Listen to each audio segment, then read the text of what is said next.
On today's episode of Beyond the Frequency, we talk to Chris Fazio. Is he superhuman or is he just human? We're going to find out today. If you're watching me on YouTube, don't forget to like and subscribe. If you're listening on Spotify, those 5 stars go a long way. It helps the algorithm, helps my information to get out there, and it just shows me that you're supporting me, and I do appreciate that. I'm very grateful for it. With that being said, let's start the show.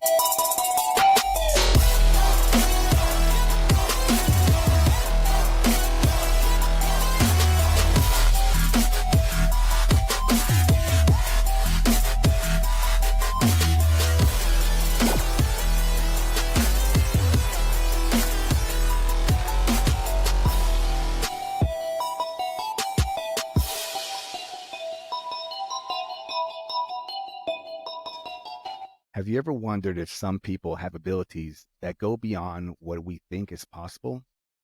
What if these abilities are real, and with the right training, anyone could tap into them? Today, we're going on a journey that blends science, energy, and the amazing. My guest today, Chris Fazio, isn't just a successful business owner with 2 coin stores in the mountains near Salt Lake City. He's someone who has spent nearly 12 years exploring Qigong, an ancient practice of energy and meditation.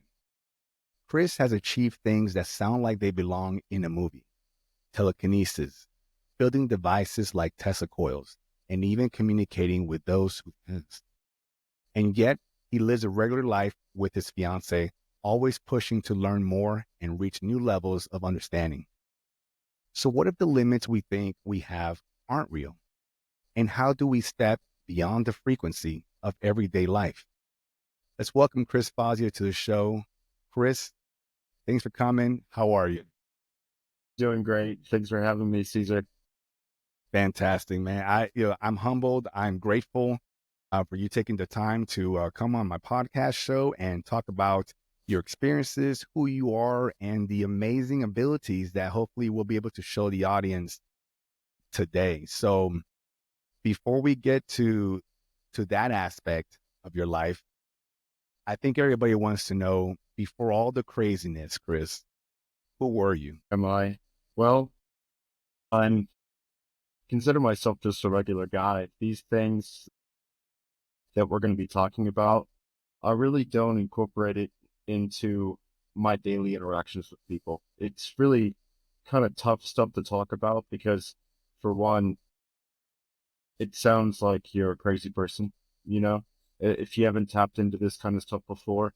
And going a little bit more than that, these side effects that I've experienced, the telekinesis, the being able to turn on and off lights, even holding some in my hand, they're just side effects and really not the main purpose. And so what I've come to realize is that when I was open about these things, it attracted the wrong attention.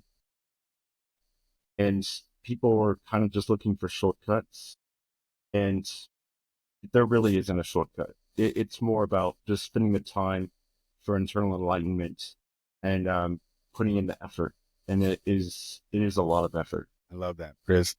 Now, again, for those that don't know, I'm just going to let everybody know that I met Chris through a, what do you call it, a class or a course, I guess, with with the guest that I had on my last episode, Wendy Gallant, where we were basically trying to see with our third eye, or our mind's eye, as some would say, versus our actual eyes, right? And in this process, we were encouraged to pair up with people also trying to practice and learn this amazing gift. And I met Chris. I found Chris and I reached out to him. I asked him, would you mind practicing with me? And he said, yeah. And we did.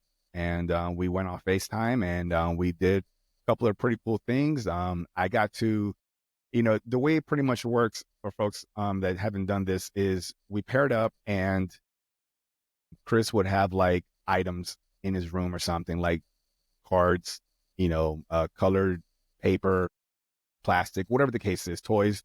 And then I would go blindfolded right? Close my eyes, put on a blindfold, and he would just ask me questions. What color is this? What number is this? What am I holding in my hand? And it could be off screen.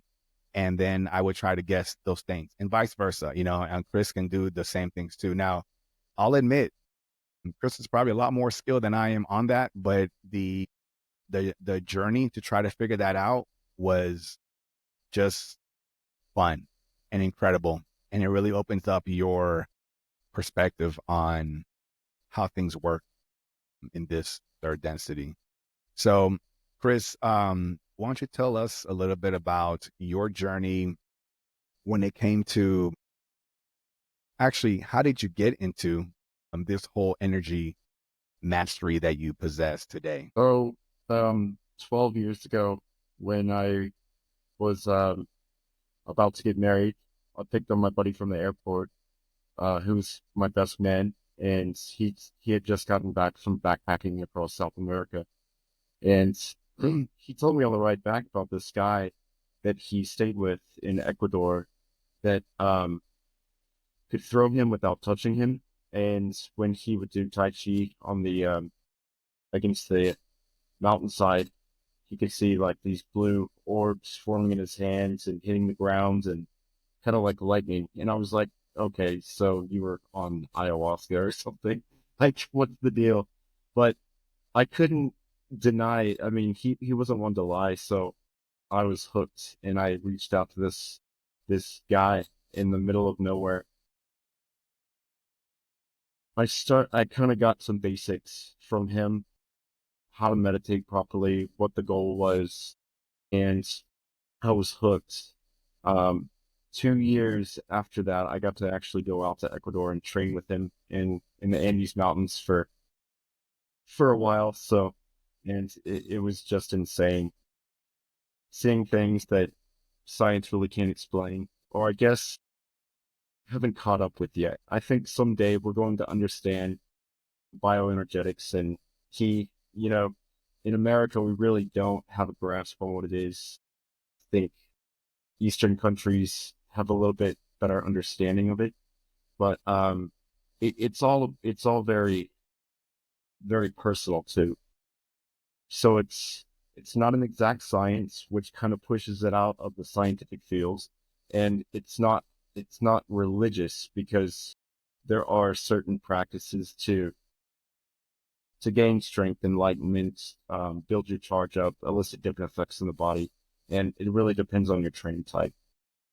So I've spent every day. I don't think I've missed much. At least an hour of meditation. I started out much higher, but I started seeing the side effects that would occur that I really don't know how to put it into words. I didn't realize I could do these things until I just knew I could. And it was like divine intervention or something. Something telling me, hey, this is, you're able to do these things. More or less it's like a lesson to show that we don't know anything about this world and our existence. I think there was a lot of knowledge lost in the past, but this world certainly isn't geared towards these practices at all. I mean, it takes a lot of time, and it takes clearing your minds, which is so difficult in today's world. You wake up and it's go. From the second you get out of bed to take time out of your day to say, okay, well, I'm gonna do or think of nothing. I guess harness these energies that the world doesn't truly understand, but kind of govern our universe at the same time. It takes dedication, and it takes a lot of time. Yeah. Chris, 12 years. I don't think I can even imagine. Some people can say, you know what? I can imagine that. No, I can't imagine that. 12 years of the type of dedication that you needed to really, I guess I'm going to repeat the word, to dedicate your time and self to really hone in on these skills. It's impressive. Not a lot of people can do it. I don't fully understand it, and this is one reason why I'm talking to you, because I want to try my best to understand what I can understand. And I'm sure people that are listening and seeing this, they're watching this episode because they're intrigued. They too don't understand. They want to understand. And whatever you discuss and show us today, even at the end of this episode, we may not still understand it, but at least we had a conversation. And I think that's where it starts, right? I think that if you're meant for this path, then it'll find you, regardless of what I say or whatever anybody else says, regardless of the naysayers that, um, are all about debunking and setting aside the ones that are trying to fool people.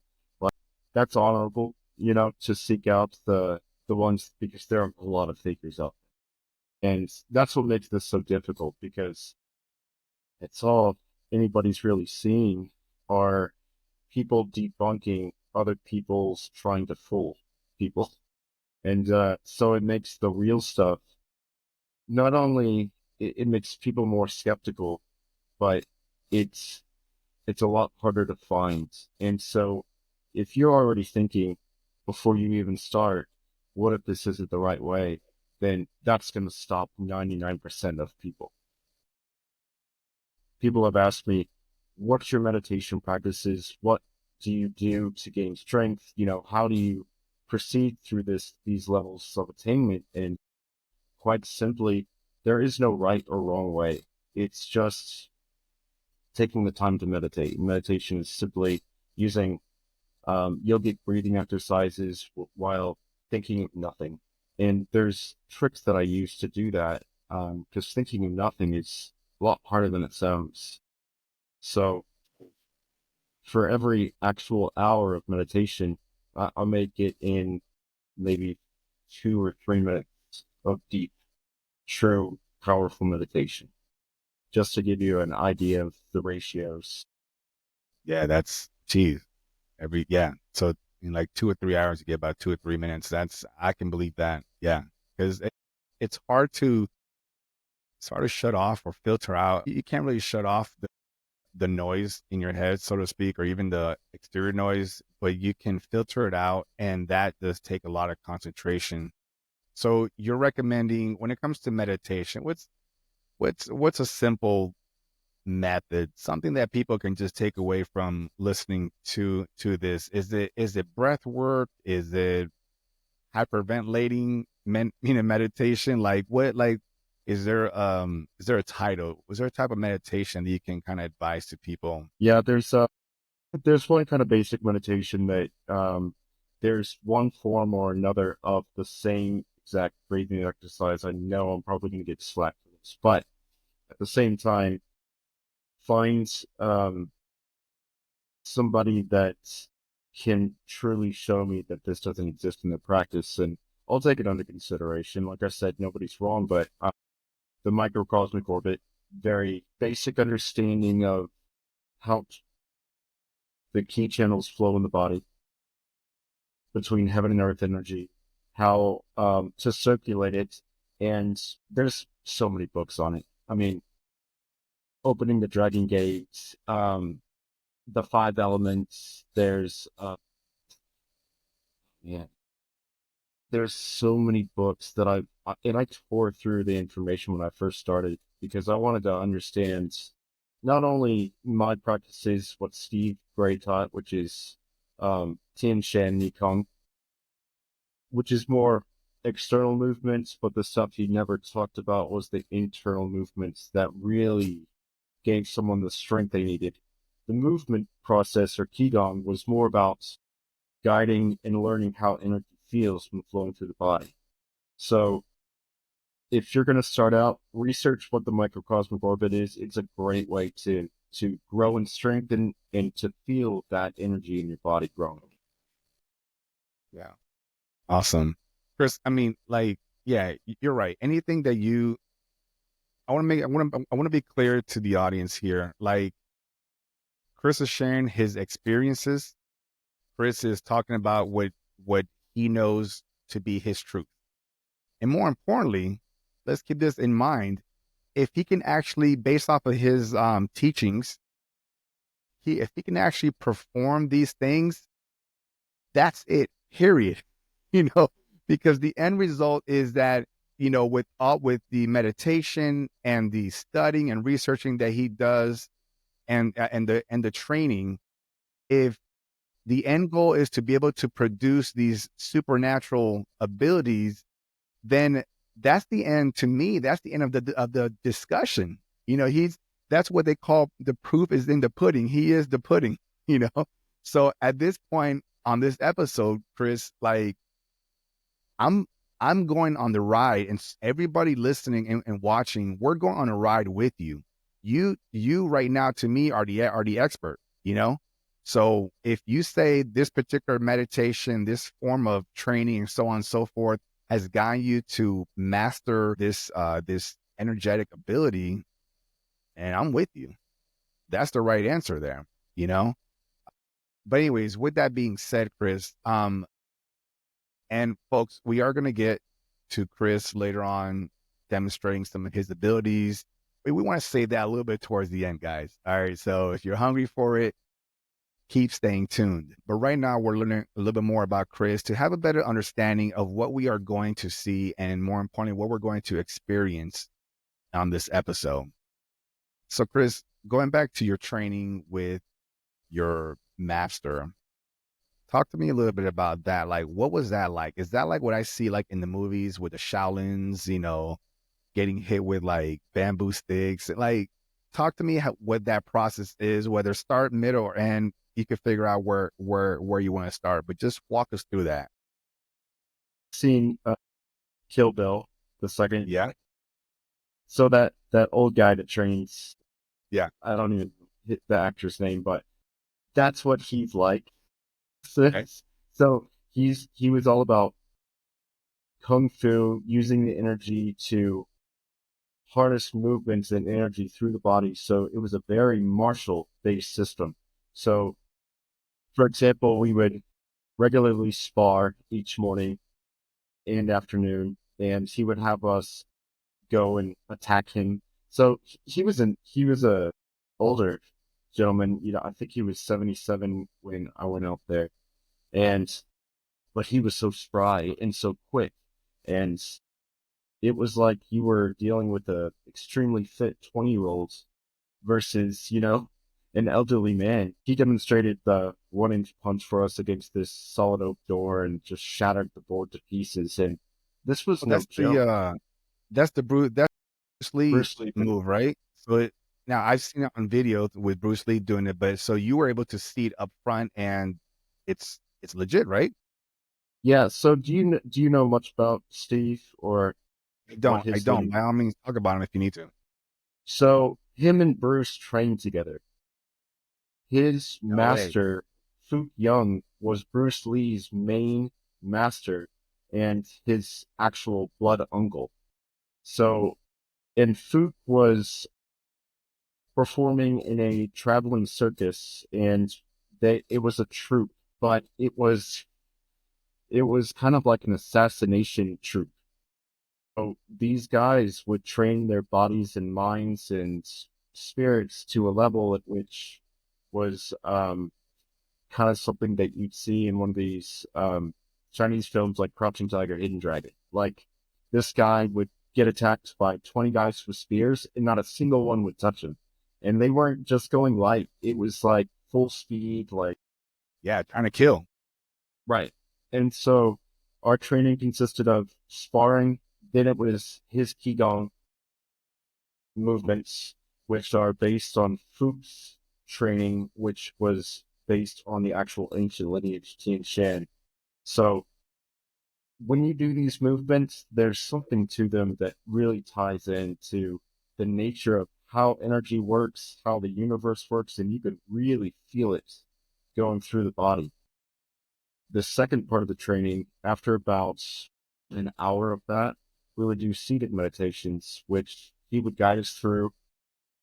And it was when he met me, he knew that I had a lot of energy already, not compared to him. He was on a whole nother level. Like, you could feel buzzing around him. Like, if you came close, it just felt like you were about to get electrocuted or something. It was just this Oh, constant. like when you go near like power lines and you Yes. hear that little fizzle. So were you hearing it or were you feeling it? I was hearing it and feeling it. I mean, this guy was like a live wire. And Yeah. so he would tell us, hey, I got to be careful when I'm sparring with you guys. I can't ever not wear gloves because if I accidentally hit you, it'll go straight to your heart and it'll kill you. And Oh my so, gosh. Chris, hold on. If somebody tells me that up front that, I need to hold back my punches or else the power, not my physical fist, but the power that's in me can hit your heart and stop it, I'm going to rethink that sparring session for a second. I mean, were you just like, okay, yes, sir, understood, and let's go? Or did you take a step back and rethink, reevaluate, why am I here? no, I was excited because I have heard about once you get to a certain level of attainment, this key acts for you. So you really have to control your emotions, and in mastering your emotions is one of the most crucial parts of accelerating your training. So like getting angry, you can't have the outbursts after you do this training because it's too dangerous. Because if I'm just playing around with somebody and I like shove them out of aggression or something, this energy is going to do what it knows best, and that's to protect you. I consider it to be the embodiment of the Holy Spirit. It's like allowing this light of God to run through your body and become more like our heavenly selves. And regardless of your beliefs, which I've studied religion my entire life just to find the similarities, I do know that this is an intelligent energy.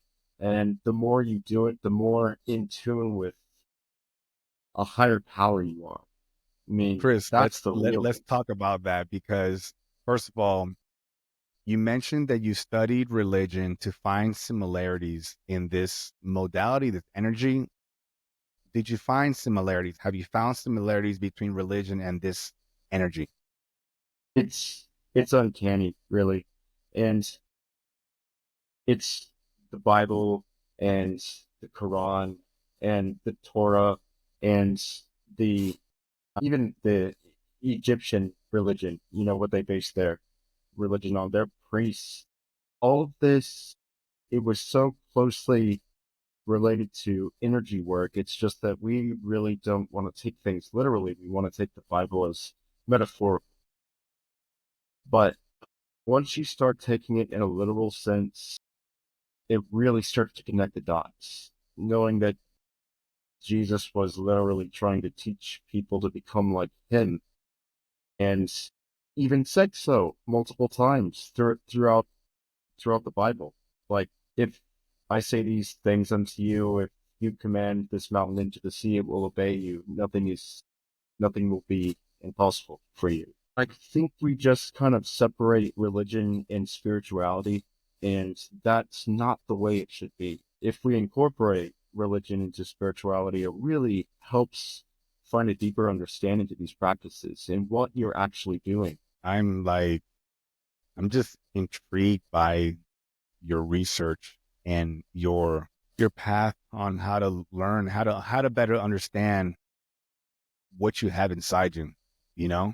I mean, it's like it's one thing to we all as mortal beings ask ourselves the same question, who are we? What's our purpose? Why are we here? And that's something that drives some people crazy, and people are still trying to search for it. But then you, on top of that question, are now trying to figure out another aspect of who you are. So like, are you Chris Fazio, the mortal being, or are you Chris Fazio, the energy being?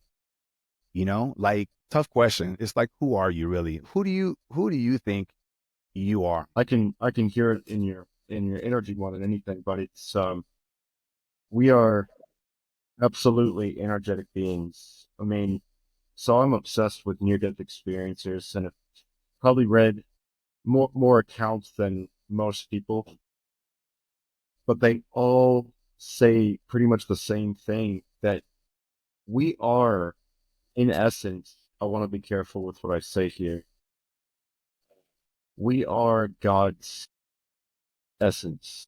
We Yeah. are, in fact, God's children. Like, we are all part of this greater thing, and we are eternal beings. We're not, that's why once you understand that every single person you meet, how absolutely incredible it is that that person is an immortal being, and to have hatred towards another person is just mind blowing. We are all experiencing our own reality simultaneously, but in the same sense, we can imagine things into creation and change this world for other people, which is just incredible to me. It is like we are the creators of our own existence. So I think if this is it, if this is all we are, just this walking water balloon that is so fragile, and life is so painful, and all it is overcoming these painful experiences to actually learn what the polar opposite is: love, acceptance, understanding, gratitude. We have to experience all this awfulness all the time. I mean, no matter who you are, every single person is going through something, some storm, and you either get refined by it and change, become greater because of it. Here, you become refined, it's almost like gold or silver, and or you could just let it completely shatter you, you know. But I think the vibrations, the effects that it have on the other realm, the heavenly realm, are so much greater than we can even process. Like the ripples extend beyond our understanding. Yeah. To add on to what you were saying, and I think a lot of people think that we are humans trying to live a spiritual life, but I think it's the other way around. I think we're spiritual beings experiencing or having a human experience. We're energy first. We didn't just we some people like okay, some people would ask like I asked you, like, who are you, right? I think you are your consciousness. And the reason I say that is because our consciousness is our identity, it's our personality. And this consciousness, exists many times over through reincarnation and things like that.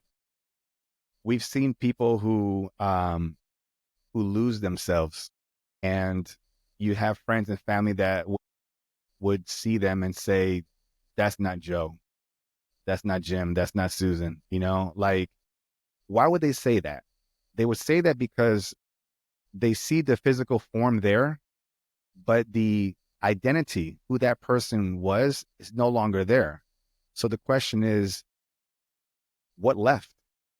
What was there and what is not there anymore? Was it their consciousness? You know, which then kind of brings that question of what is consciousness? Chris, I want to ask you, in your opinion, what is God? I think God is a collection of every single particle of light that ever was and ever will be. And that ends the things that we can't see. I mean, what is the universe exactly expanding into itself? I mean, you've heard, dark matter, dark energy, but I think that once you take a grand view of things, of our observable universe, it kind of looks like a brain does. Yes. And, Yes. and it's like, is our solar system just an atom? To a cell, which is the galaxy. And I mean, it's like, it really wouldn't surprise me, but it's probably so much more complex than that. And to think that there is a grand design behind all of it is really not too far of a stretch for the imagination. there's too many coincidences that happen in everybody's daily lives to say that there isn't a God. I mean, Einstein said that if you study anything closely enough, you will eventually find the existence of God. And I think that's absolutely true. Yeah. Yeah. And if you study things close enough, you'll see that they there's a pattern in everything that continues to repeat itself over and over, from the macro to the micro, right? Right. Hmm. Interesting. So do you believe atoms are conscious? Well, yeah, because of experiments like the double slit experiment that, you see light behaving as a wave rather than a particle. And it's like, why does that happen? That's Yeah. crazy. Because then you got to think, what is light even? Hmm. It's just photons made of, two ups and one down quarks. And it's just wild when you start getting into quantum physics and the reality of things like spooky action at a distance that Einstein theorized, and to where shining a laser in one part of the world would have an effect on another part of the world, hitting, Yeah. it's That's a quantum entanglement. right, At a quantum level, no matter if you send a photon from to one side of the universe, however large that may be, and then the another one to the opposite side, um, they still talk to each other. I believe, man, in 2022 there were like three young men who have gotten the Nobel Peace Prize, and they basically proved that our reality isn't local.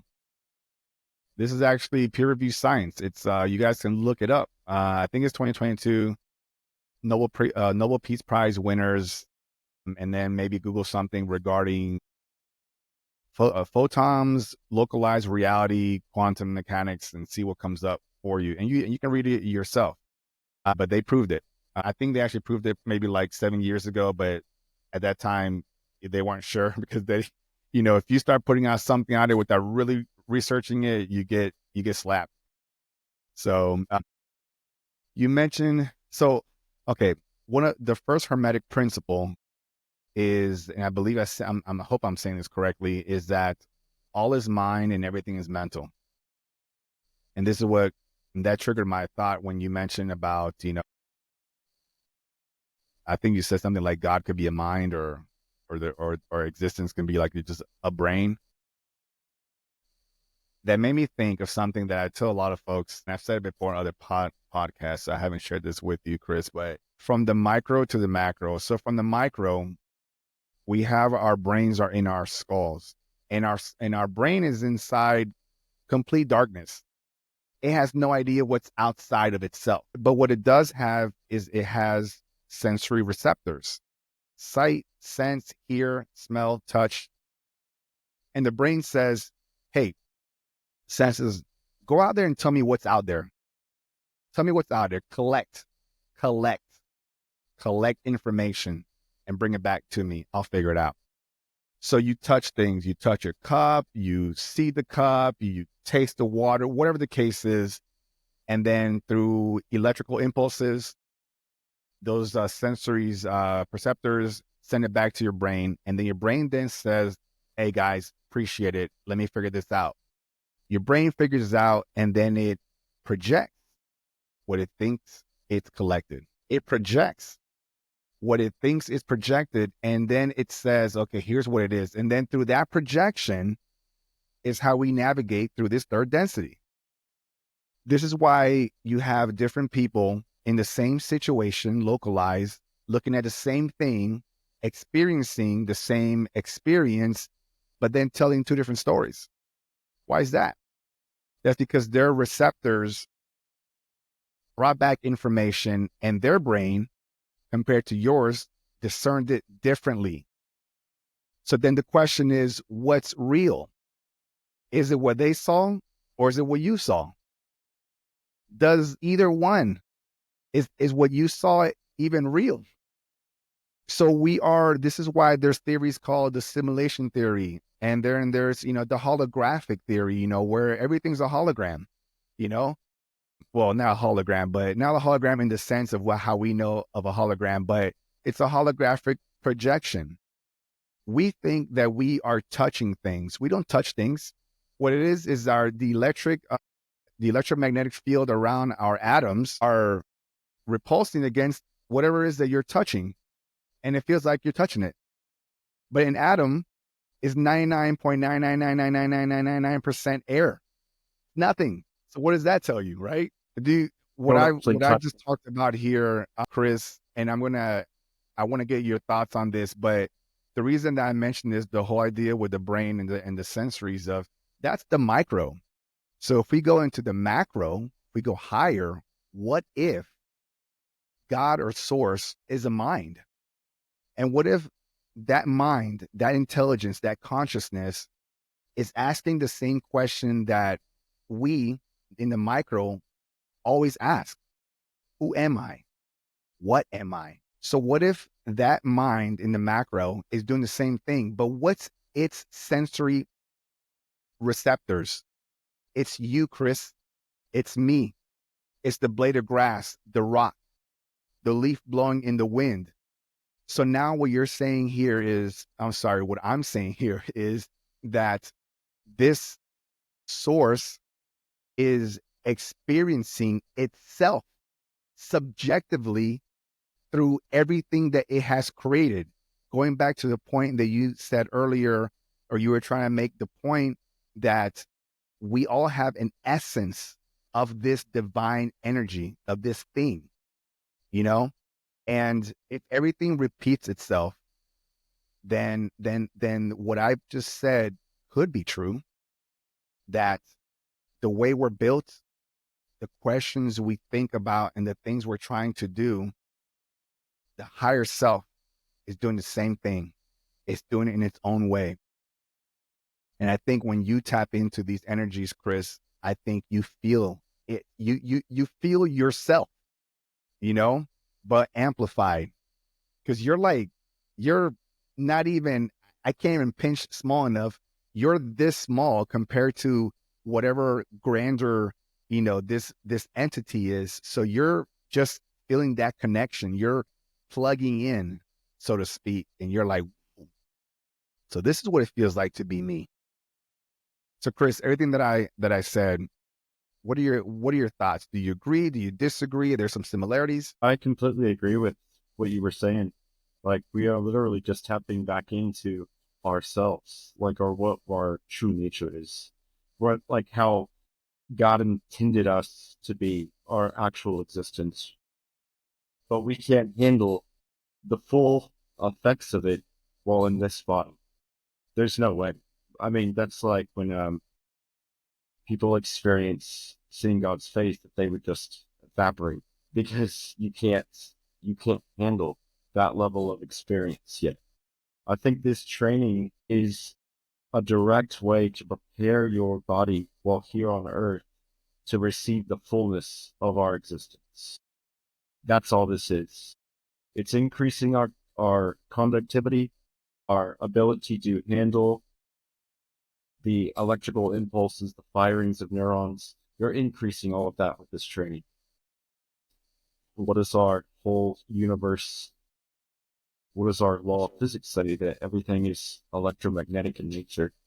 And I'm just increasing that field or my capacity to handle that charge. So yeah, absolutely. I think just tapping into a little bit of ourselves, it's like, whoa, like that's what existence is supposed to be like. It's wild. It really is. I mean, yeah, I'm just glad that there's a lot of people like-minded like us that are not only interested in this but are having this conversation. Those of us, those other people who are listening to this and any other podcast that talks about these fantastical situations and events, we all just it's time to know, man. Like, you know, there's only so much that certain books can tell us. And again, those books, they're written by mortal people. You know, I have yet to meet or even to shake hands with an almighty being and a deity, a God with a lowercase g, if you will, that has written a book and that has told us things. No, there's none of that. Not even the Bible. For those of you that don't really know, those of you that read the Bible, I'm going to ask you, do you really read the Bible? Or do you go and you listen to the pastor tell you what the Bible says? That's the first question. Because how many of you know this? In the Bible somewhere, okay, if you read the Bible, Jesus, Yeshua, disappears at 12 years old. And then he reappears at 30 years old. So the question is, for those of you that read the Bible, where did he go? Right? Where did he go? Does anybody ever talk about that? Does Sunday school talk about that? No. The answer is no.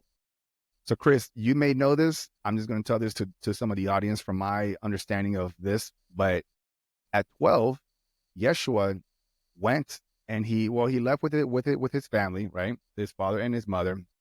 And they went to Cairo and they stayed, in a basement of some church. You guys can find all this stuff. I'm just going to give you just the highlight notes.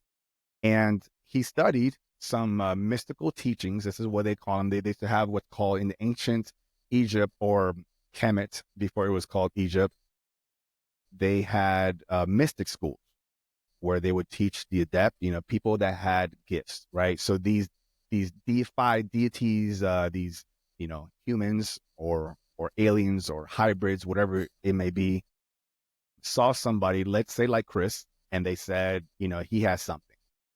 So he would be somebody who would be brought in to these schools to be taught this ancient knowledge. Yeshua was one of those people.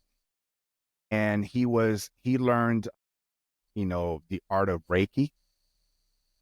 He went to Tibet, went to India, Egypt. He learned alchemy. Okay. Alchemy, where you change the elements and things like that, which when you guys read the Bible, you hear about him turning water into wine, right? Things like that. Okay. When you hear Jesus was talking about reincarnation and talking about and healing people, that is Reiki healing or energetic healing. There's all kinds of forms, right? We have real life Reiki masters living today that understand this, certified, right? Matter of fact, to even throw some more credibility into that statement is that the VA, the Veterans, Hospital, they even just recently started a department that they allow holistic healing. This is part of the military. So they understand that this energetic healing is legit. So going back to Jesus or Yeshua, he learned all that stuff. And then you hear him back in the Bible, it says, and I bring my son, I think out of Jerusalem or something like that. And he's riding back into the city or the town on the back of a donkey. And then he starts performing these miracles.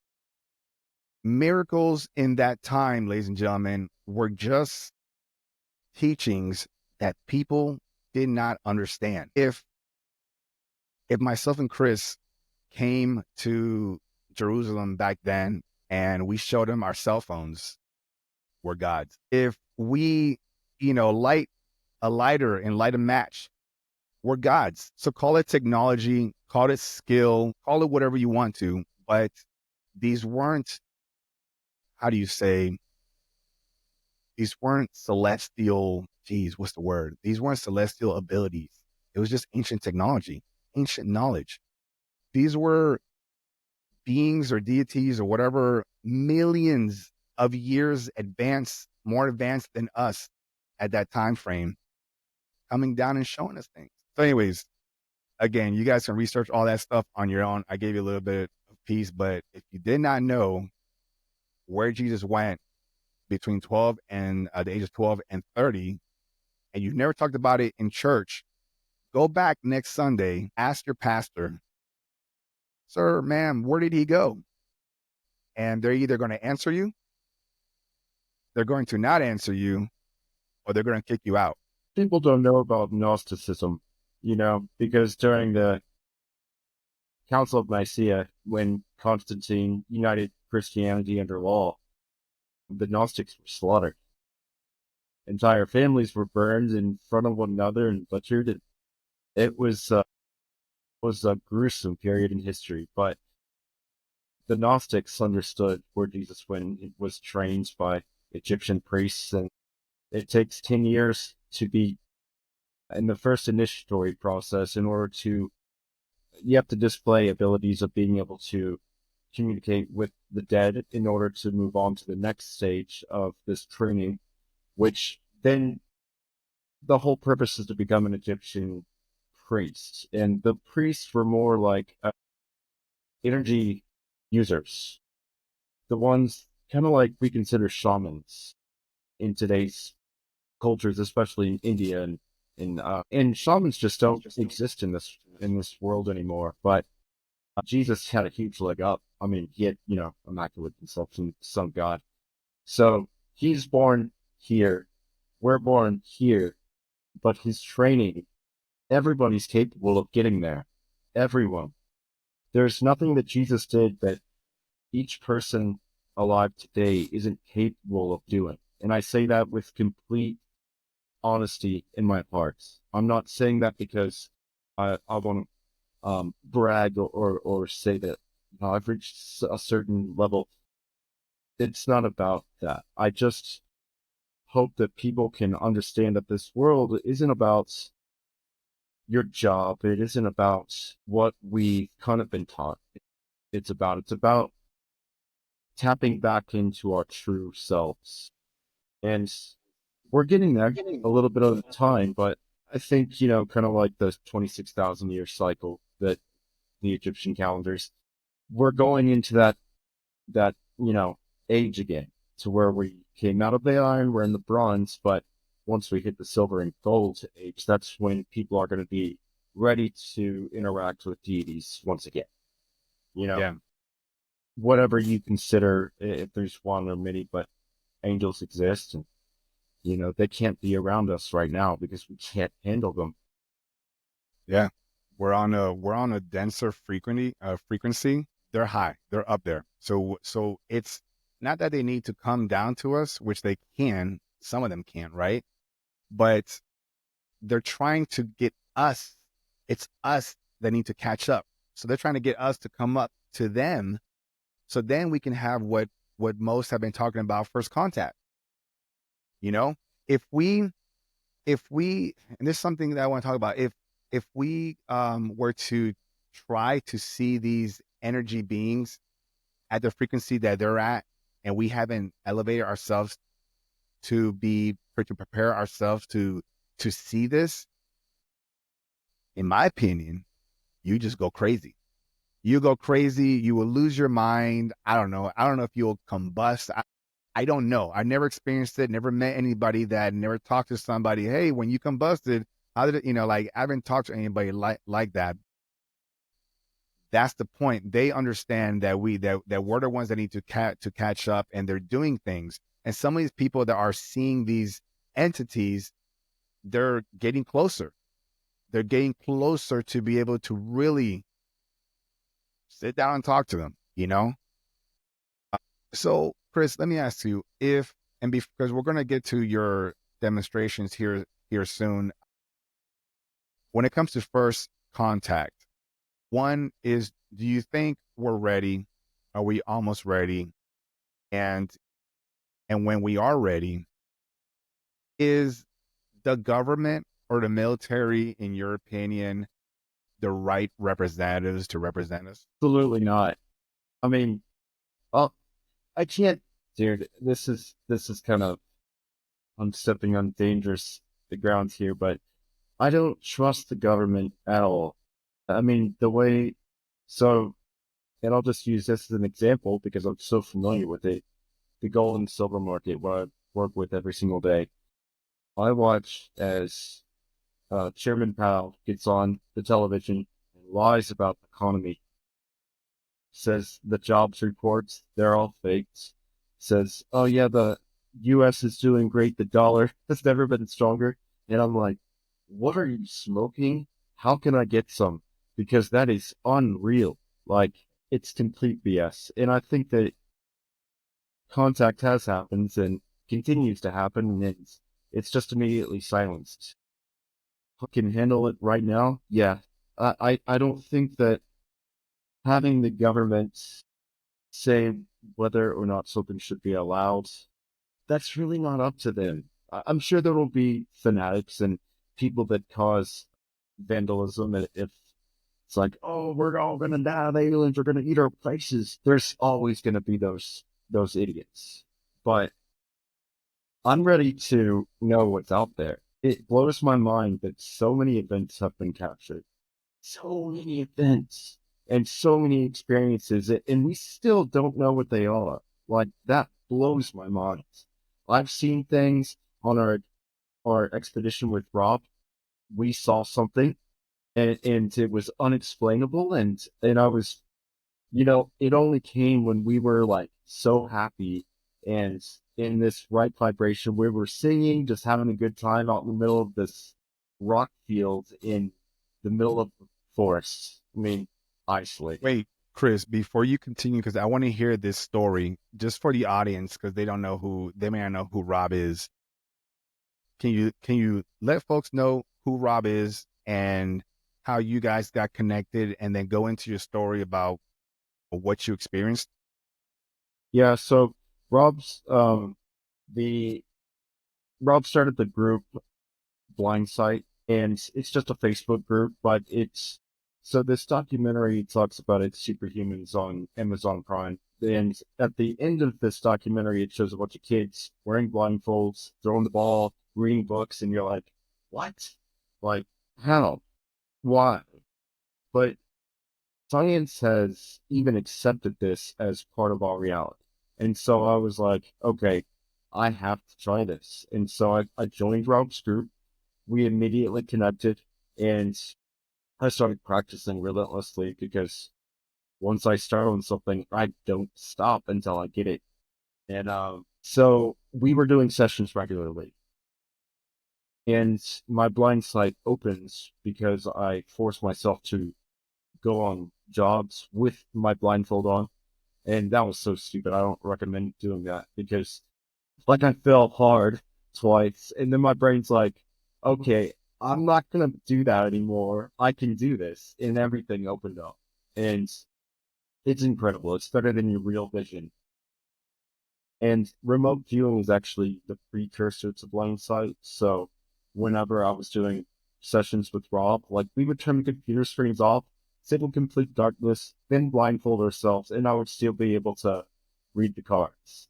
And then there was a certain point I was above Rob, and then I started going through his house, and I could tell him what's in his fridge and couches on the other side of his house. But Rob was he owned a telecommunications company, made made him very successful very early on in life, and he lives in Canada, and we just kind of hit it off. That's who I demonstrated to reluctantly at first about some of my abilities, and then I was like, please don't share this with anybody else. And then he's like, well, can I show it to my son? And I was like, okay, you can show it to your son. And he's like, well, can I put it on the channel? I was like, fine, you could put it on the channel, but, like, don't make a big deal out of it. And then it just snowballed. And then the proof is out there, got a hold of it, and then Chris, we did this show. I'm sorry to interrupt. Why were you reluctant for him to show anybody? Just curious. Because of the attention that it garners. It attracts the wrong people. The ones just wanting the abilities, which are, let me set the record straight, because I don't like when people say that the abilities aren't really cool. They're awesome. Like, how cool is that to have superhuman abilities, Jedi like, powers that you can actually train yourselves to become like this? So cool. But the amount of people that are willing to put in the effort that I've gone through, versus the ones that are just kind of tire kickers and just wanting to know the shortcuts. And it's like 1,000 to 1, maybe. And it's just exhausting. I've stopped responding to people contacting me completely because I'm just like, okay, well, if you've watched any of my interviews, then you'll know how to meditate. You'll know how to reach this level. I've sent writings to you, Caesar. I don't know it. Yeah. So it's just a lot of time. And either you want to do it, either it's worth it for you to have these waves of knowledge hit you all at once in a deep meditation, or that's just something that you could go with. Is there's oceans of atoms between you and an object, and knowing that you are connected to literally everything. And honestly, all of this training is just about believing. And if you believe that you could do something, you wouldn't have to train. But it's almost like when you go to turn on a light, you know the light's going to turn on. But like if you approach something with the thought that maybe the light will turn on if I try hard enough, you've got to know. And that difference between thinking you know and actually knowing is it's a chasm. It's like a canyon that it's such a great leap. That mustard seed size of faith that's required, it's a huge amount. It's like why I won't just leap off a building knowing that I can fly because I've learned what gravity is. Unfortunately, if I didn't, I had never experienced it before, and no one had ever told me throughout my life that I couldn't fly. I think we'd all be flying. But if someone says you can't do it, you raised your whole life, you can't do these things. You can't move things from a distance. You Yeah. can't step out of your body. You can't see through a wall or a blindfold or the other side of the world. Like that is so damaging to somebody's psyche in breaking through these barriers. So Wow. It makes me think that from the time that we're born, right? Babies, before they hit school, how are they exploring the world? Putting things in their mouth. They're just falling off couches or whatever, right? Because no one's telling them that you can't do this. right, And so when babies are, figuring out what, a remote control, a phone, whatever, they're putting in their mouth, and they're sensing it, and they're tasting it, and they're learning. They're collecting data. And they're discerning it in the best way that they can. Then we hit school. Then at 4 or 5 years old, you start going to pre-kinder or kindergarten. And then the school system starts to teach you how to use your left side of your brain, which is your logic. And now they're showing you how to logically think about, here's a problem, here's a solution, here's how to figure out. They're telling you different ways to figure out life. But if you didn't hear this from people from schools telling you how to figure out life, if you were just born in the jungle somewhere, on your own, you would figure out your stuff, and you'd probably be a lot more intuitive than you are today, as a normal person who goes to school, who has a job, things like that. Interesting. Chris, let's talk about what are your abilities, and then we're going to see if we can get straight into some of those so you can demonstrate. So just tell everybody in general, what are your abilities? What can you do? I guess what I became known for is my electrokinesis. It's shutting off lights and things from a distance or lighting up bulbs. Telekinesis is kind of along the same lines. Pyrokinesis, I don't want to do it anymore because it hurts too bad. It hurts you. How does it hurt you? It's exhausting, and then through this training, it's been a long journey, man. And so finding out certain certain methods of energy use are damaging to the body. And every time I would do the fire thing, which is just building up your ki and your lower dantian, raising it to your heart, and then pushing it all around your shoulder blade, around your arm, and out of your palm, all in one, all at one time. And Yeah. it feels like you have just like mad sprinted for a mile. Like it's exhausting and it's draining, and it caused. I think it's directly responsible for me developing an ulcer. And then I started to research other training methods, mostly yin, which is gravity, as opposed to yang, which is expansion, fire. That was what Steve trained me in, was yang.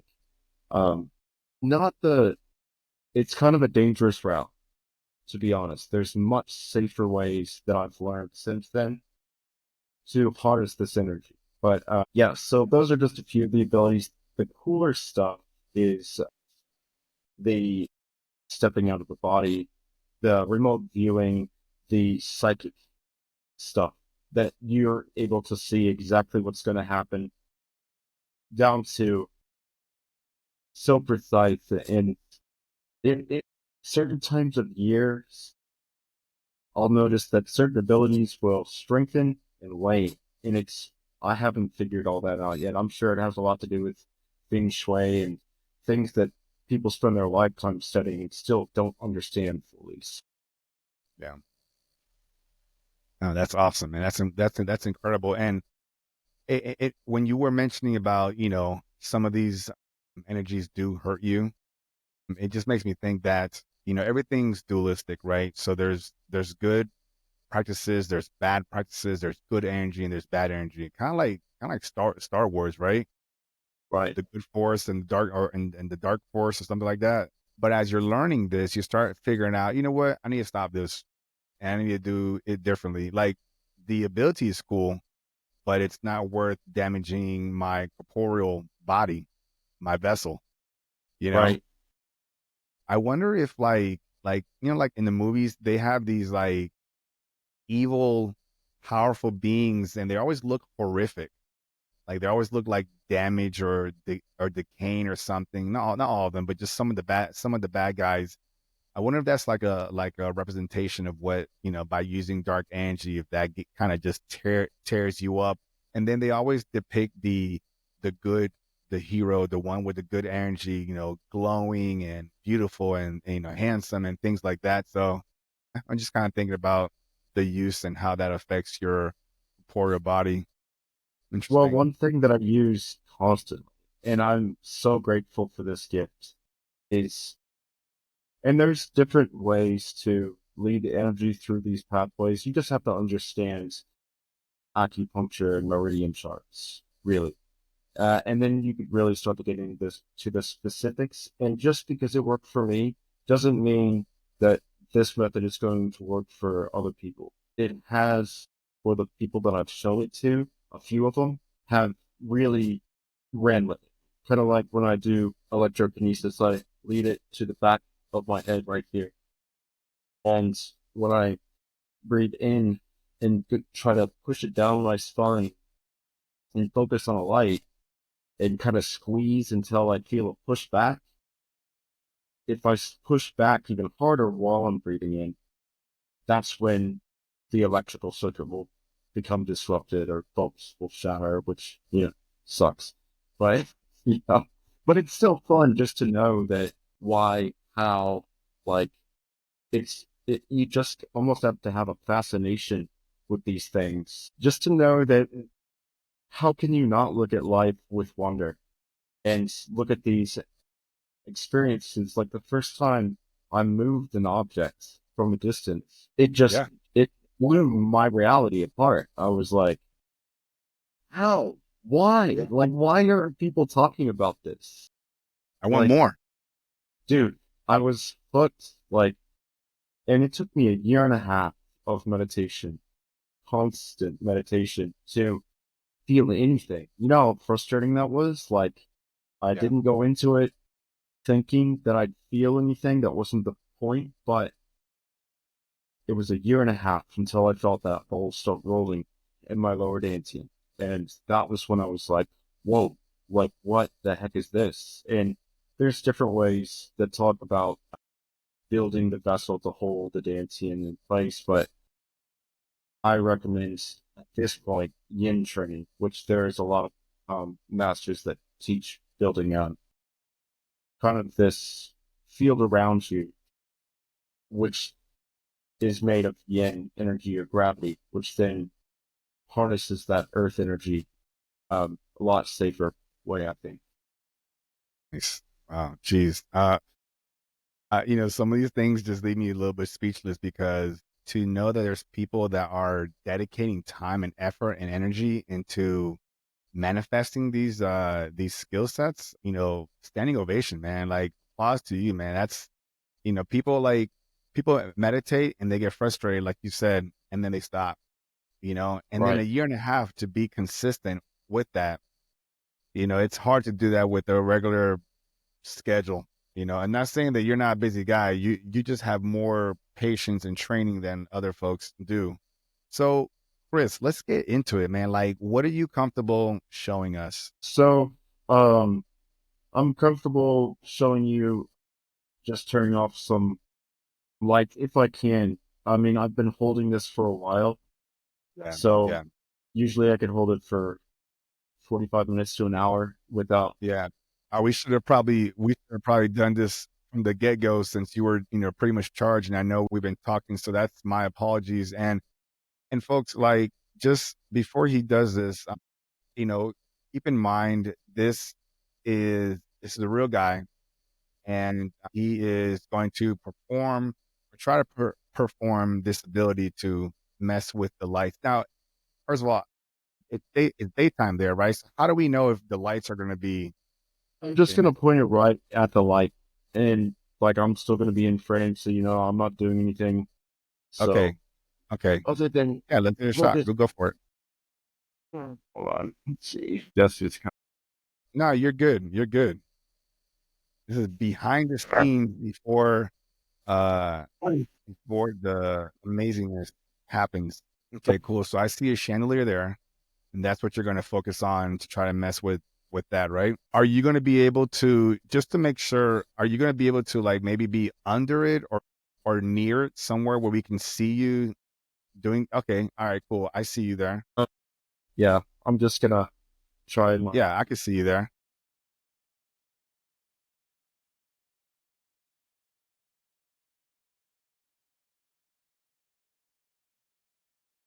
sorry, give me a second. No, no, by all means, by all means. Holy shit! Okay, I didn't think I'm that trying was. to figure out like the Bad thing power is thing. that the sometimes the bulbs are just done, so because the switch is on, so I hope I don't. Let me just. Trying to turn back So on. what I'm doing is I'm just gripping the light and I'm putting a flow of. It's hard to describe what I'm doing, and I'm Okay, not even really thinking about it anymore. Oh, there. there it is. Hold There on. it Let me is. see if I can get this one out of here. Okay. And Chris, is there a way we can see both of your hands as well? Yeah. Yeah. Let me. Sorry, I'm trying to get to where. Yeah, like if you have to get, far away from the camera where we can at least see you, you don't have to talk. You just have to do your thing. We just want to be able to just see you.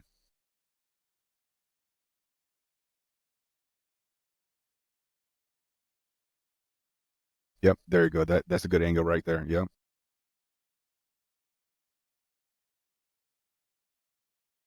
He is gripping the light. He's going to try to basically just squeeze it out. And that's what's going to cause the light to just turn off.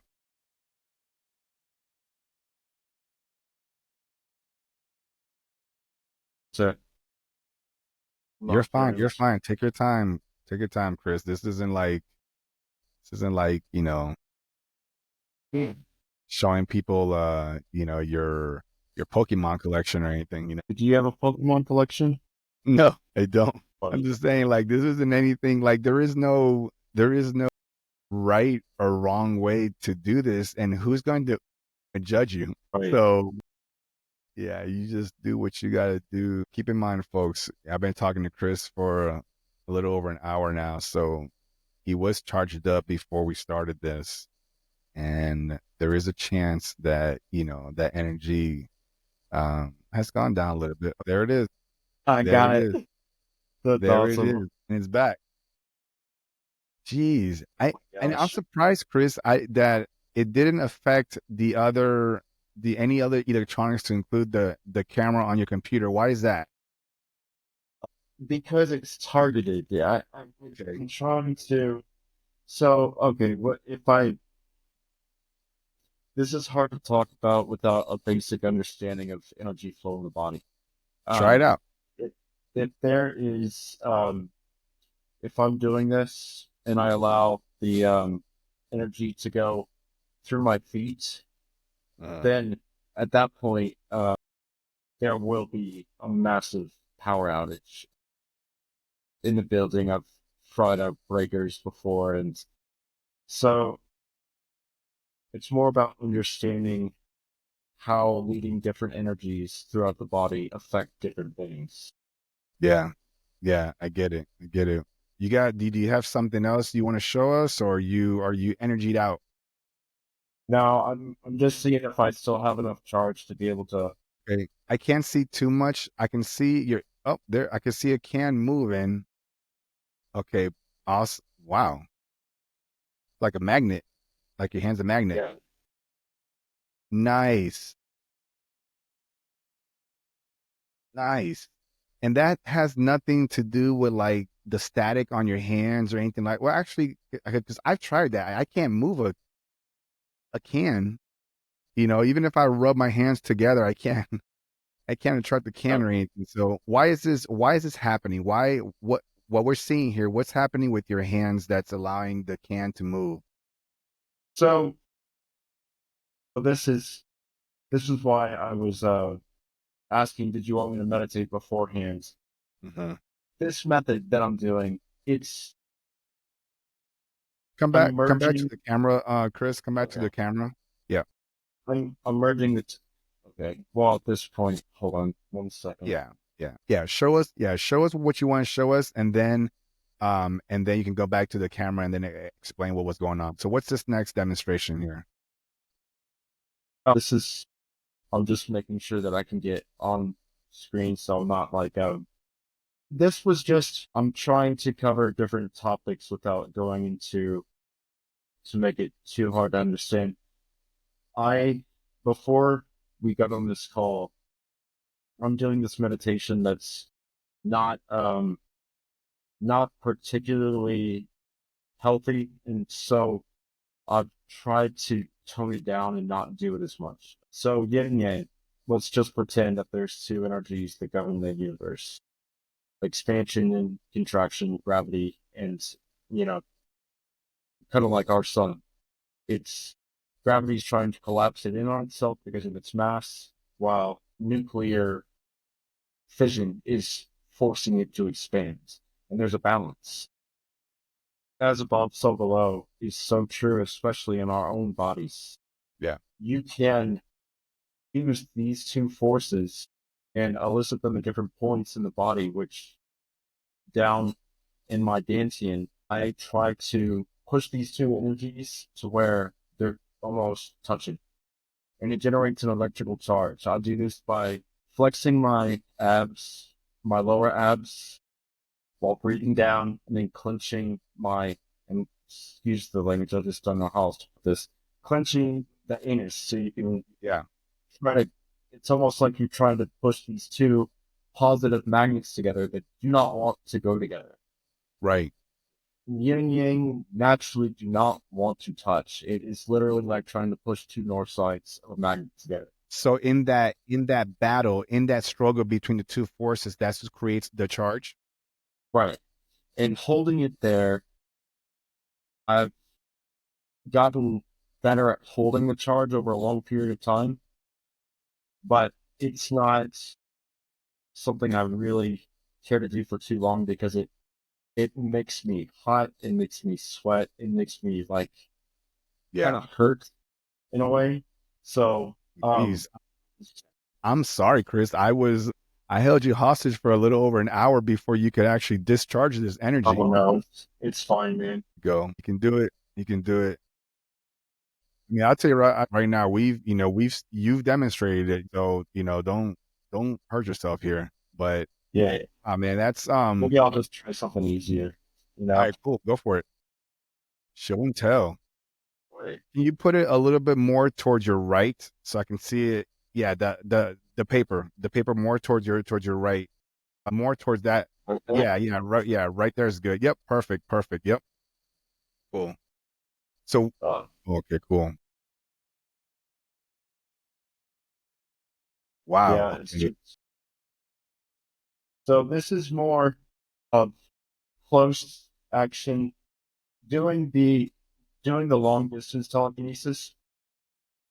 I get so nervous doing that on camera because I'm focusing on what's Yeah, happening, yeah, I working. understand.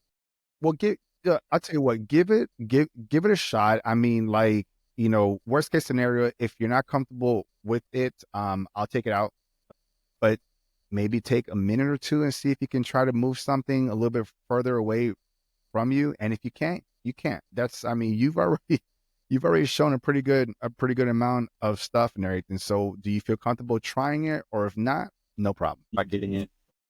I mean, the lights I can do distance wise. Sure. I like make sure that I don't. Can you levitate something? Can you levitate something? Is that a thing that you can do? I don't know. Yeah, I can, Caesar, but are they displays of power that are greater? Stuff like that. It takes me longer. It takes more, I guess, isolation, Yeah, and it takes a lot more focus. gotcha. And I haven't been able to effectively do it on camera. I've let my camera run, and so I've caught Mhm. some of these things on camera before. Sure, sure, sure. But Yeah, no, no, you are totally fine. So let's get so you can go bring back the camera back to okay, you if you're comfortable with it or yeah, okay. Sorry, I just thought this isn't anything. This is just something that someone brought in, and I was like, I cool. have to have that. Yeah. Yeah, yeah, So, yeah. like, all right, yeah. Let me just adjust the cameras. Um, Now you got me wanting to play, which is kind of what this is all about, anyways. It's just about Yeah. playing, right? It's playing. So, You got to get yourself to that excitement, that passion. Like, you know, I understand that right now, forget right now it's just me and you. Right now it's just me and you. oh, That helps and everything. So, there is no pressure here. And even by the time that this is out, you know, people will then watch and see. But right now, if it helps your mind, it's just me and you.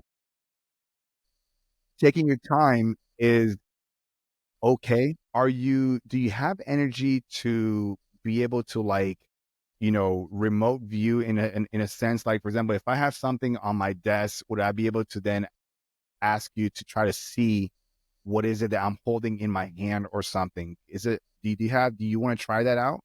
See what we get or what? well, when you're at. So, there's two different approaches to this meditation. What I was describing is more of a yang technique. If we were to go into a session to where I'm now doing blind sight, that requires a much different approach to where Gotcha. this would have to be a um, different scenario altogether. Okay. So I can, I don't know if it would work just dry run, but Yeah. Well, what if we do this? So do you want to try to do a dry run? If it's successful, it's recorded, right? If it's not, it's out. You want to give it a shot or sure. okay. So As okay, long so as I get to do it to you too, then. Man, all right, let's do it. Hey, I'm Bro, game. have you kept up your blind sight Hey, training at I've all? up, Chris. Probably not as dedicated as you are, but I do like I have my blindfold, I have cards, I have all my colors and things. So I do it probably let's say like once every week, which is not a whole lot. And I probably do it for maybe at the most like an hour. So it's not the best time, but it's just what I can fit in.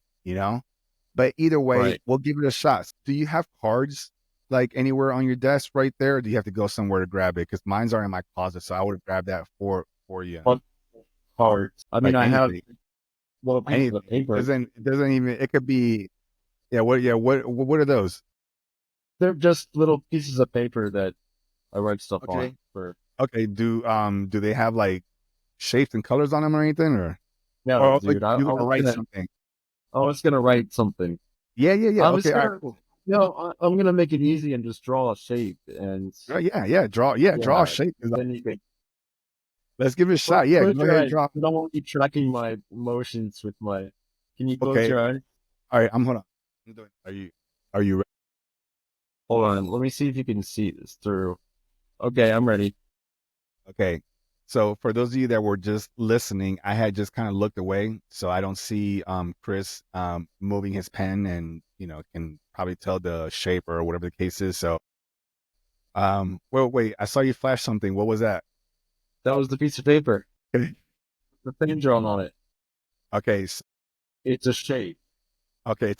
It's a shape. Okay. So I am going to guess what Chris, or not guess. I'm going to see what Chris drew on the piece of paper. So give me a minute.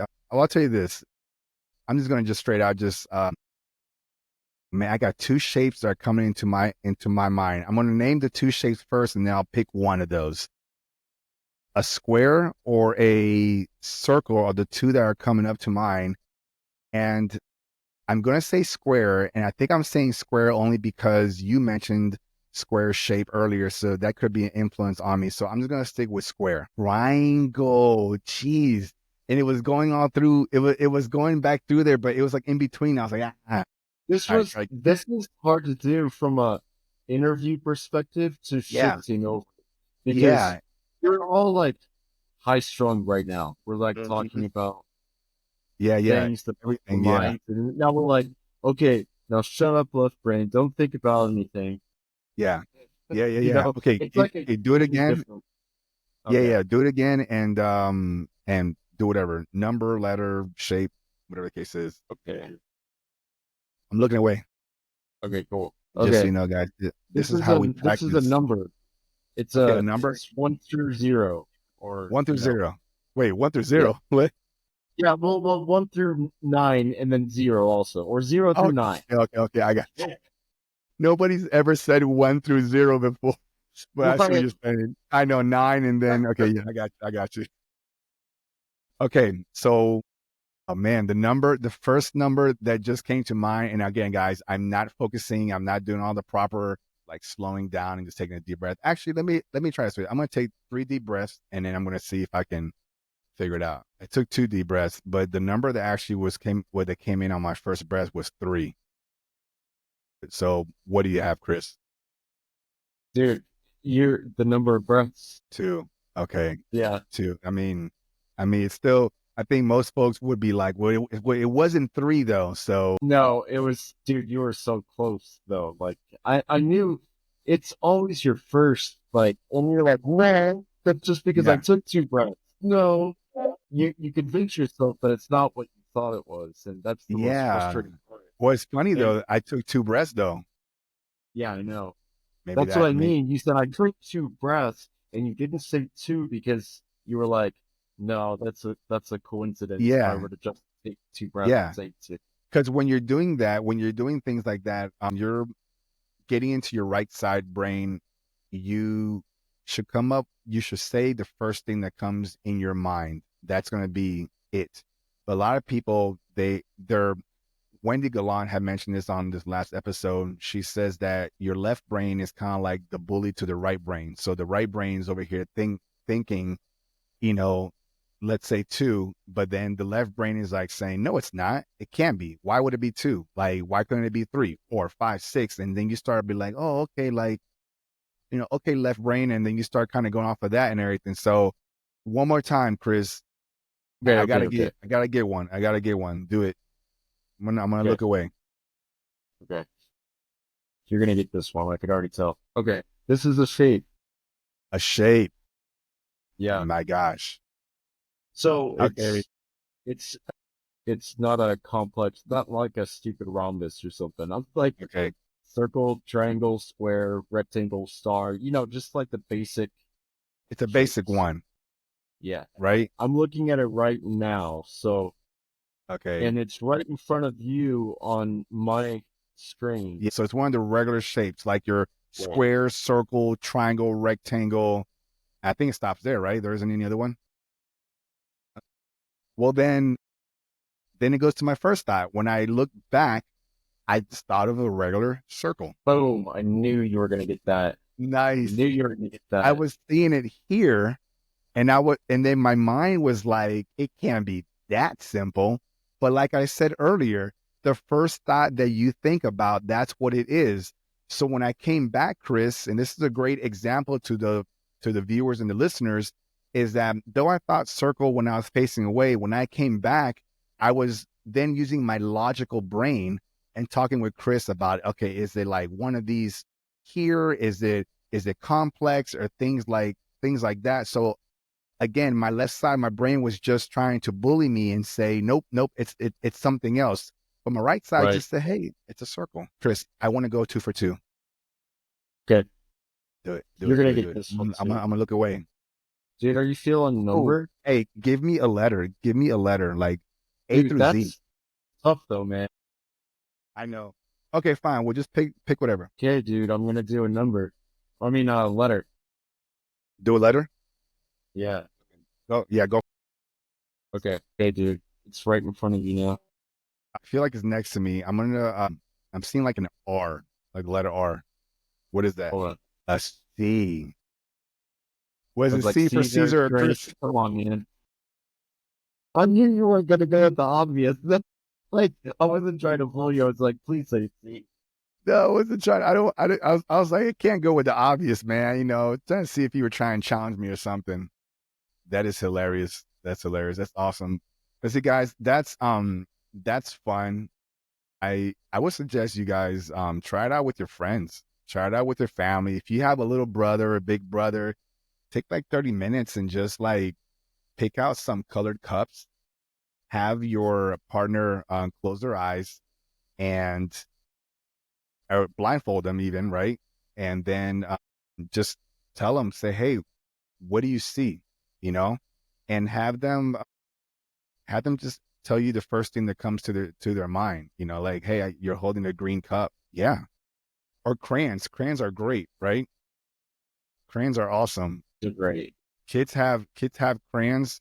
Pull out a crayon box and just say, hey, instead of coloring, let's play with our mind. I mean, that that to me sounds like fun, right? You So they know? just had that retreat, and I'm friends with two of the girls that went, Olivia and Dahlia, and they apparently were the two that got a hold of it the best. And so by the end of it, they were reading and seeing everything. Yeah. But it was just out of a little window on, sometimes behind the head even. But I didn't like that aspect of it. So I, I kind of forced mine to fully open, but Open up. Yeah. yeah, Yeah. And Chris, just so you know, when I talked to Wendy earlier, she also said that kind of like what you're saying, when you're under some kind of like pressure or things like that, it closes. I mean, it just shuts down. She was telling me that there's a woman who plays the piano blindfolded amazingly, right? But when her kids, she was doing a little interview podcasting, when her kids came in through the door, it just shut, because of the distraction and right, the pressure of like exactly. performing in front of the kids and things like that. Because the kids were hearing her, they wanted to see her, and she was like, oh. So then when the kids left, it opened back up. you know? You have to be comfortable Yeah, be with where comfortable. you're, and being on camera, you're thinking, oh, what do I look like? You know, do I look like an idiot right now? Right. Do I look stupid? Yeah. Like everybody's thinking about like, oh man, what if I look like retarded? Like, Yeah, yeah, yeah. What if I got a weird and face or something? Yeah, like no, my now everybody's gonna make fun of me. Now it's gonna like freeze on that one part of the video. like a meme. Yeah, and, like, dude, I don't want to become a meme. Hey, So there's better it's really, ways to be made into a legend. yeah, That's there is. crazy. That's crazy. So I totally get that. But Chris, I respect that you gave it a shot. I mean, you did demonstrate originally what we came here for. You did demonstrate that. So kudos to you on that. Again, maybe I misunderstood. I didn't know that you were holding in this energy for such a while. I didn't know how long that you hold it. Like these are Yeah, things I don't that's what know. I mean. I try not to talk about it too much because it's hard enough to even get into the topic of Higong training, internal Yeah. alchemy, and let alone describe the mechanics that are going on, which Right. I try to do because to me it's a science. I know exactly what I'm doing in my body. You do. But Yeah. to everyone else, this isn't really known or talked about. And so nobody knows, like, they barely understand the concept of yin and yang, or especially in the body and key meridian pathways and, the Yeah. flow of, and that is complicated enough. You're introducing a whole other dynamic. And I kind of wanted to dissect this to make it a little bit easier to understand. Yeah. Yeah. And that's kind of been my goal, is make this understandable, to where I can explain it to a child. And Yeah. that's when I fully understand it. I think from somebody that just hasn't ever seen this, my suggestion, my opinion, I think it's best to just do your thing, perform, right? Like show your ability. And then those that are interested after they saw it, you plant a seed in their mind to want to know more. And then at that point, that's when you explain what is it that they saw, you know? Because to explain somebody, yeah, I saw a UFO and it looked like this and that, yada, yada, yada, yada, yada. I experienced all of this and I saw these grays and blah, blah. It's more of a just story and, whatever you decide that the narrative is. And then people just kind of like, I don't know how much credibility is. But if they saw it, they saw a craft or they saw an alien or whatever the case is, or they saw you, move things. If they see it, then they're going to ask, okay, explain it to me in the best way that you possibly can. And I think that's when you'll have people's attention, when they want to know. But to try to explain to people that don't, that's kind of wasting air, you know? Right. Yeah. So you're totally fine. So if for all of you that have made it this far and you've seen Chris and you've heard Chris and you've heard myself and us having this conversation, this means that you're interested. You're intrigued. Something caught your eye, something caught your ear, something fascinated you. Maybe there was something in the conversation that we had that triggered a memory. There's now how you say, now you know that there's other people out there like Chris who are willing to just step out and talk about this and show people and say, guys, this isn't something that's just in the movies. This isn't just, science fiction in books. You have the ability to. You have Right. the ability to. Yeah. Everybody has the ability to do these things. I mean, it's just like, are you called to it? Are you meant for it? Or, and that's so personal. It's like, I don't know. Yeah. I think if you're supposed to find it, you will.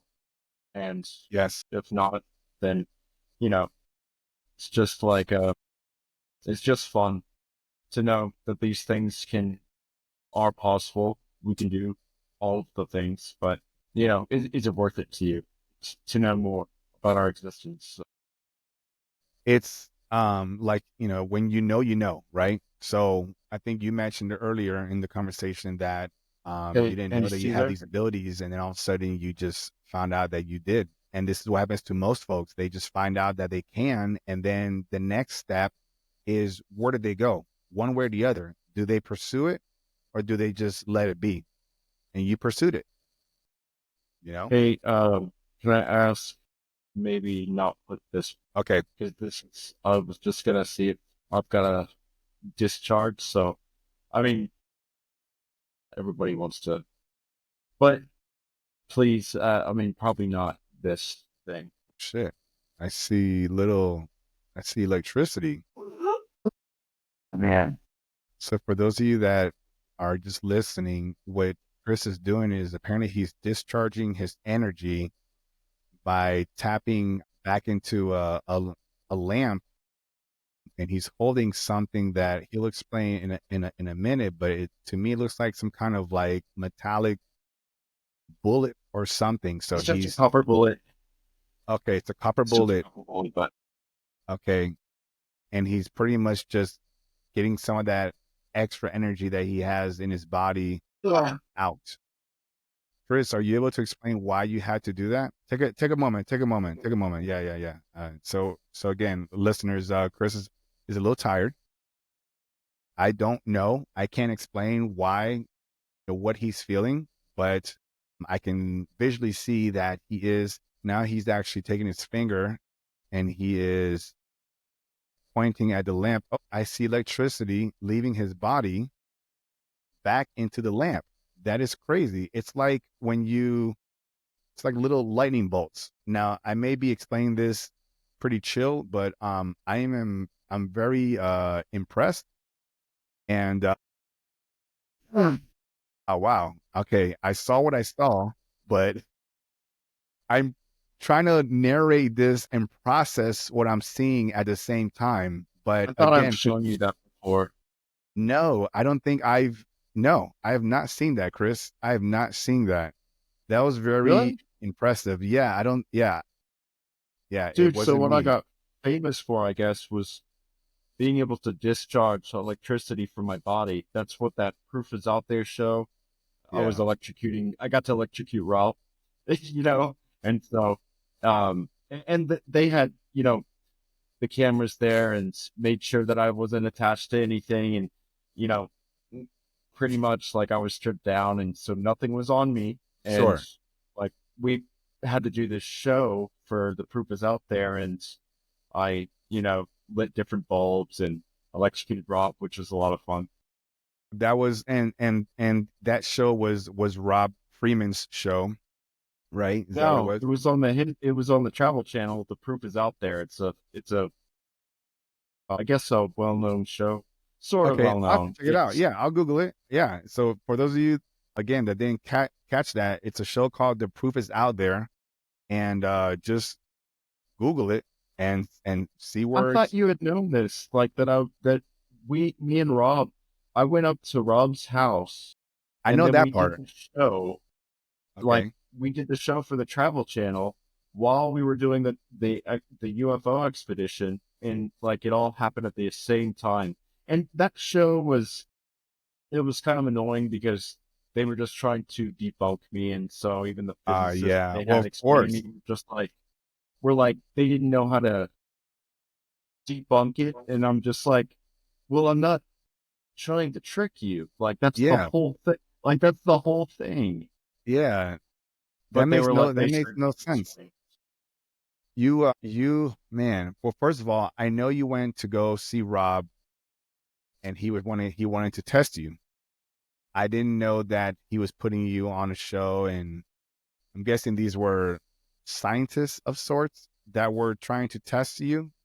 Were they scientists? Well, so I've been tested by scientists before, but it was just a show about people that can do, Things, I yeah. guess, things. It's about UFOs. It's about different things, just stuff caught on camera. They got a hold of Rob's footage that I shared with him about me lighting the bulbs and stuff, and then they Oh, contacted me, and we we made them. pay us a lot more money than they usually pay people. Sure, Because I sure. really didn't want to do it. Good job on that. Yeah. Yeah, I mean, I'm not, it was like, fine, if this will help one person seek the Yes. path, then it's worth it. And that's what it was, Chris. I mean, somebody saw that, and I think those that can find it after the show, they'll be able to see it as well. If it helps one person, that's the key thing. Because what we're trying to do, why we have these conversations, why I have this podcast. Uh-oh, what happened? Did you shock yourself? I struck myself, so, and now my screen's jacked up. Your screen's okay from what I can see. Yeah, Are but you on good? my side, it's blurred. Do you see Okay. this? Yeah, I see a tiny bit. Yeah. Don't mess with the camera, Chris. Don't you? I was thinking about it. I'm like, hey, this is a good way to end the show. No. Well, I'll tell you what. When we end the show, I'll see if you can go ahead and try to do that, and then that'd be cool. There, but yeah, but don't do it yet. Keep your hands to yourself. Yeah, yeah. No, but the show and this podcast. The reason that we're doing this is to just have a conversation and try to let people know that it's okay if you have an ability. Um, you know, show it off. Show it off to the right people. Don't be embarrassed about it. But again, just make sure you know who your audience is. Understand who your audience is, because some people are going to try to befriend you and then use you, and then that's going to go down a whole different thing. So make sure you have a good support system, good people around you that will protect you. When you can't see things, they'll be there for you.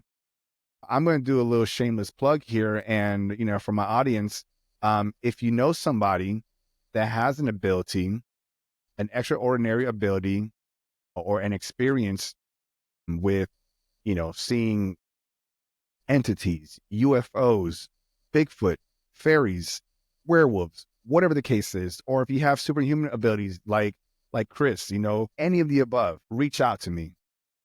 Come talk to me. This is a safe place. We just want to have a conversation and have a better understanding of the unknown. People are so afraid of these things because they don't understand. So to Right, understand, you have to have a conversation. So, right. and if you know somebody, share this with them, talk to them, and Not be we'll afraid to do it. experiment. Say Right. what? And not be afraid to experiment either. Exactly. We learn these things by playing and having childlike wonder with this stuff. Perfectly said. Chris, I am going to ask you these three final questions before we wrap up.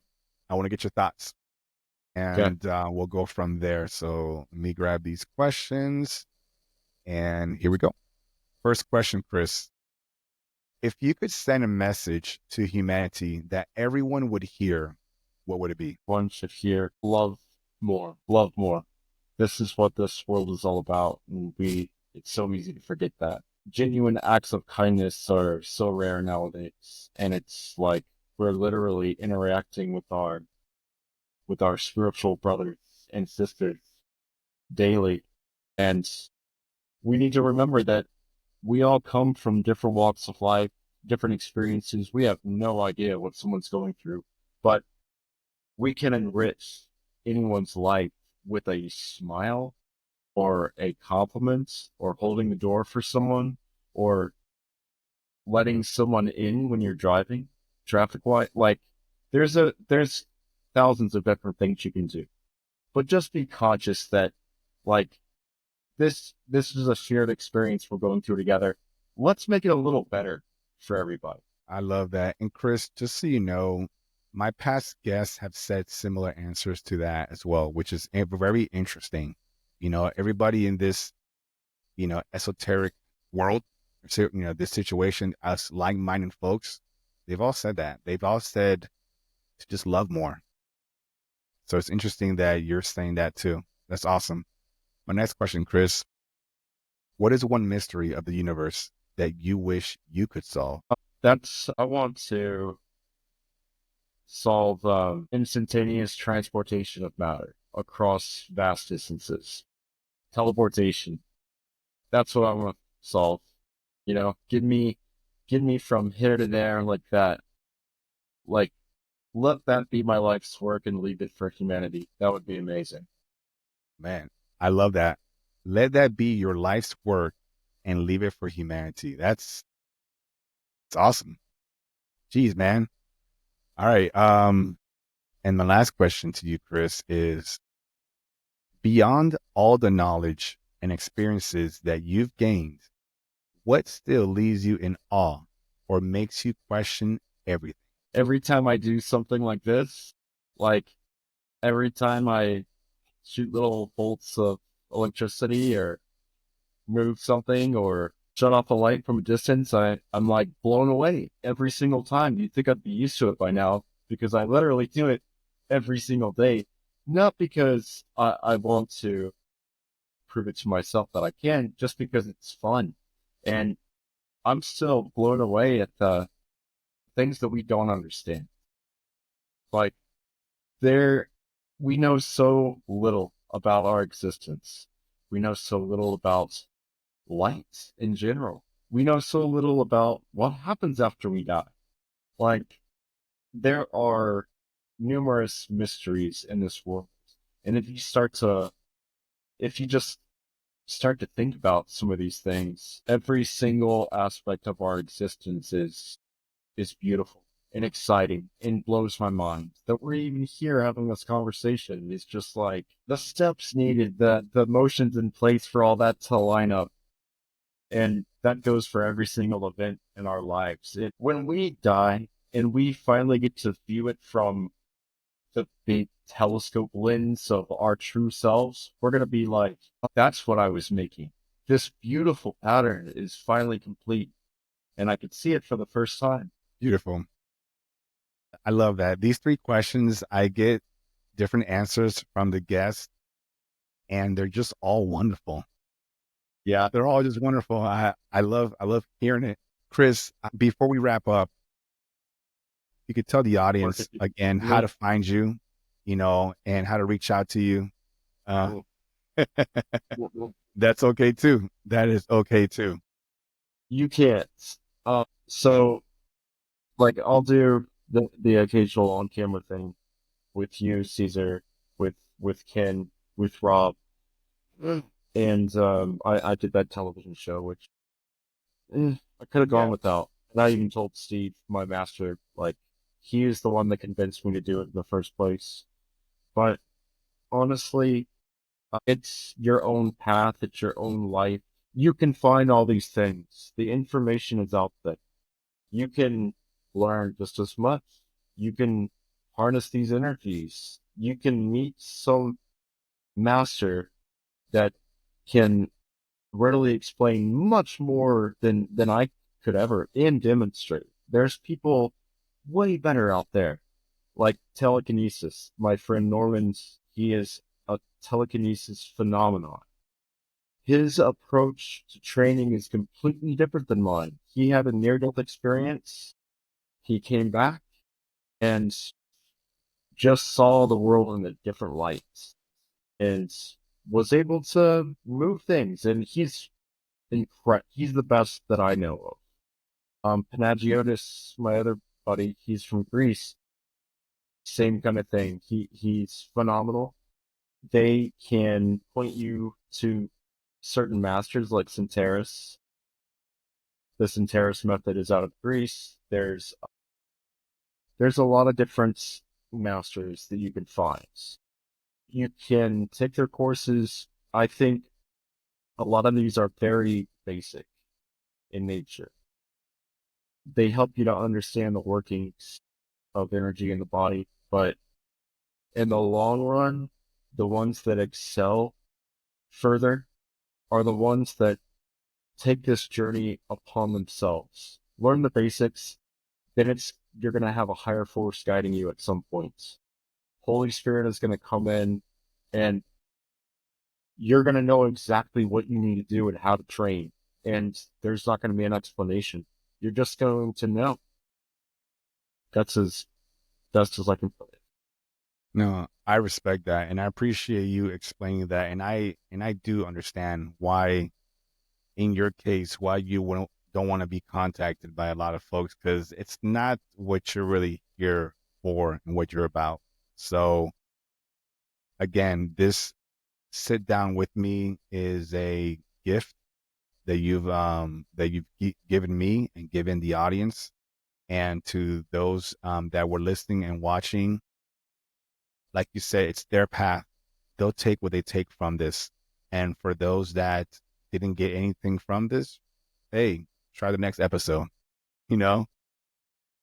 But with that being said, Chris, I want to give you some last words. So is there anything that you like to say? No, and I'm not even going to plug my business just because I've been there, done that, and these people find me. So, you know, it's crazy. You should see my inbox. It's like thousands and thousands of unread messages. And okay, to tell you the truth, if there is someone that I'm looking through in spirit will stop me and say, respond, that's when I'll get to you. And I'll seek you out, like on my own. And, like, there is nothing that you can do to sway this one direction or the other. It's either I'm going to feel an undeniable calling to you, or I'm not. You can try, but 99.999% of the time, I'm not going to respond. So, Yeah.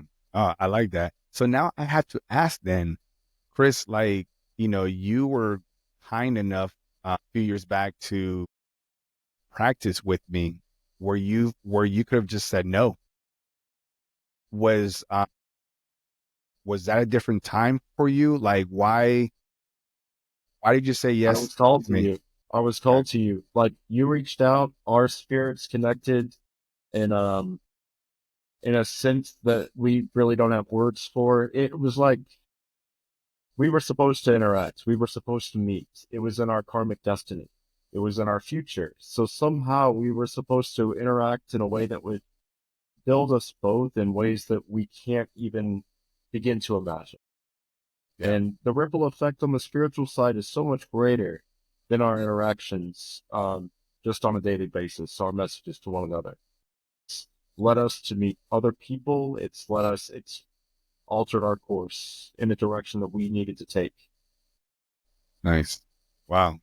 Again, I'm sitting in gratitude, Chris. So I appreciate that. Folks, this has been quite a bit of a lengthy podcast, and I hope that you've enjoyed it. I learned a little more than what I knew about Chris. And for those of you that have never met Chris, you've learned a lot today. I can tell you that without you having to tell me. But I'm interested in your comments and your feedback. So if there's anything in this episode that you want to talk about, curious about, questions, even something that you didn't like, something that you didn't disagree with, I welcome all of that. Send me a DM, Instagram, Facebook, email. It's all on my pages, Beyond the Frequency 369, and let's have that conversation. And don't forget, if you know somebody that has these abilities or has had these experiences, give them a little nudge. Put my name out there, share it. Helps me out a lot, and it also creates um, a platform for these individuals to speak to like-minded people that will accept them for who they are. No need to hide. I think that was maybe like 10, 20 years ago, but we're in an age now where it's out there. Let's talk about it, you know, come out of the closet, so to speak, right? All right, guys. Well, again, I thank Chris Fazio for, giving us his time, showing us his abilities. I am very, I say, excited and curious of how this episode is going to fly around, where it's going to go. And that'll be up to you, the listeners and the viewers. Tell people about it. Say, hey, I just heard something amazing, or show them, and keep spreading the word, keep having these conversations. Yeah, Oh, one more Chris, thing to add. please go ahead. I'm so sorry to cut off your Good. outro. I get this question all the time, and I felt like I need to say it now. Eventually, not now, but in the future, when I've attained a level that is beyond what we've seen, beyond what the commonplace knowledge is of what this energy is. Once I reach a certain level that I've given myself an expectation, at that point, I will begin to train people, but not before then. And I'll never charge for it either. It's going to be free. If you want to fly out to me or wherever I hold these sessions, then, and I'm thinking maybe 10, 15 years. Like that's what I'm estimating. Not before then. It's the easiest way for self-proclaimed masters to get distracted, and then they lose their gains. It's kind of like working out. If you're teaching other people how to work out and you stop because you're teaching everybody else how to work out, you're going to lose your gains. Same principle with training. If I teach you and my training starts to go down, it's not going to benefit anybody. If I can't readily and easily display some benchmarks of energetic attainments, then what's the point? I'm hoping to find out what we're truly capable of, get to the highest point that I can, and then once I have something I feel is worth teaching, at that point it will. Wow. Chris, that was very important news. So, because, like I said, for those that are interested in this topic, this episode in particular, and you even, by you mentioning that, they have something to look forward to. If they don't find, again, he said 10 to 15 years. So in the meantime, do your own research, find your own path. Don't just wait 10 or 15 years and say, hopefully, Chris, because again, this is his path, his projection, but it's really cool that Chris has mentioned this. He said, don't contact me now, but when the time comes, I will be available to everyone. And that's cool. I like it. Thanks, Chris. I really do appreciate that. So everybody continue to ask the questions, question everything, question your teachers, question your pastors, question those who tell you that they know everything, question the government, question the poly tricksters, question everything that you're being told, question it, and then start a new conversation. You become the foundation of that conversation. You start where you want to start, ask that question and go from there. And I think that's how we're going to move forward in the next few years, when people start asking their own questions and not questions from somebody else. With that being said, thanks for watching this episode. Continue to ask those questions and dare to go beyond the frequency.